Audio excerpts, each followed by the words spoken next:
Ամեն ամիս կա Ադրբեջանից ջնջած բաներ։ Հուլիսին 583 ալիք YouTube-ում, այս օգոստոս 1200 ալիք, այս սեպտեմբեր 1877 ալիք, այս դեկտեմբեր 4167։ Այդպես միայն 2024-ին ադրբեջանական ավելի քան 14000 յութուբյան ալիք է արգելափակվել, հրապարակումները երամսյակային են։ Ըստ տարիների մենք կարող ենք ուղղակի փոփոխությունը տեսնել, որ Google-ը ավելի ակտիվ է իրանց բռնացնում։ Դա զուտ նշանակում է, որ իրանք ինչ-որ չափանիշներ են գտել, որոնցով կարողանում են այդ ադրբեջանական տեղեկատվական գործողությունները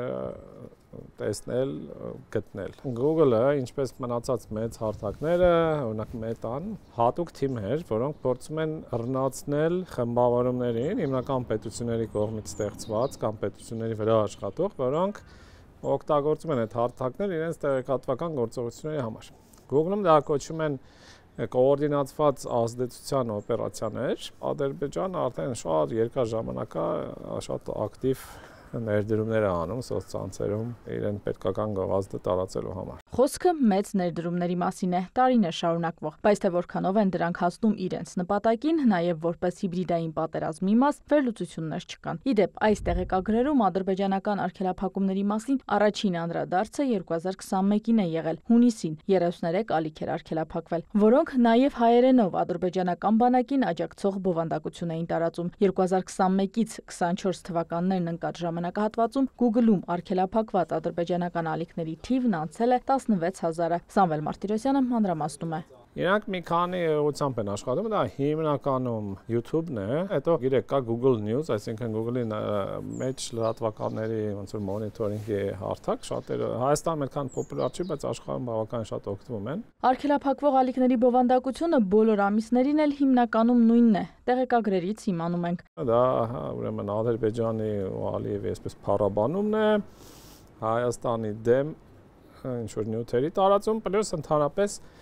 բոլոր նրանց, ով Ադրբեջանին քննադատում է, այս վերջերս օրինակ Ֆրանսիան, հա, ենթադրենք, երբ որ ինչ որ Ռուսաստանի հետ հարաբերությունները ինքնաթիռի շուրջ վատացան Ռուսաստանի դեմ, այսինքն սիտուատիվ բնույթ է կրում։ Շատ դեպքերում բացի Հայաստանից, որը ստաբիլ կա այդ ցանկում, Google-ի գործողությունը ուղղված չի կոնկրետ բովանդակության վրա, այլ իրանք գտնում են իրար հետ աշխատող ալիքներ, այսինքն իրանք քանի որ իրանք տեսնում են որտեղից է գրանցված, ինչ տիպի բովանդակություն են տարածում եւ այլն, կարողանում են հայտնաբերել, որ օրինակ այս ալիքները օրինակ կառավարվում, ղեկավարում են մի տեղից ու իրանք դնում դրանք վերացնում են։ Այսինքն մեծ հարթակների այդ թիմերը փորձում են բացահայտել ցանցային համակարգված գրոհները։ Այդ հարցում ակտիվ է նաև Meta-ն 2020-ից սկսած ադրբեջանական մի քանի ցանց է բացահայտել։ Առաջին հենց պատերազմի ժամանակ բացահայտվեց, երկրորդն էլ, այնպես որ Ադրբեջանը այնտեղ էլ է շատ ակտիվ։ Այս դեպքում էլ ադրբեջաներենով, ռուսերենով եւ անգլերենով նորություններ էին տարածում։ Մի հատ Atlantic Council-ին կից գործող Diafer Lab կա, իրենք օրինակ X-ում, Twitter-ում մեծ ցանցեր են հայտնաբերել։ Այս տեղեկագրերում Ադրբեջանը արդեն իսկ կայուն ներկայություն ունի, մինչդեռ այդպիսի երկրներն այնքան էլ շատ չեն։ Մեկ-մեկ Էկվադորն է հայտնվում, մեկ-մեկ Մեքսիկան եւ այլն, բայց ամենաշատ հանդիպողները, ում իրանց բռնում ու ջնջում են, դա ռուսական, իրանական, չինական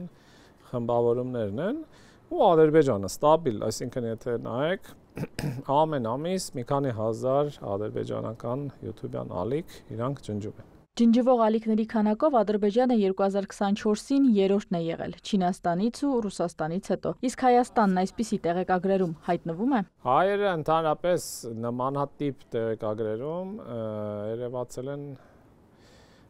մեկ անգամ Twitter-ի այն ժամանակ դեռ մասկը չէր առել, դեռ Twitter էր կոչվում, մի զեկույցում, որը վերաբերում էր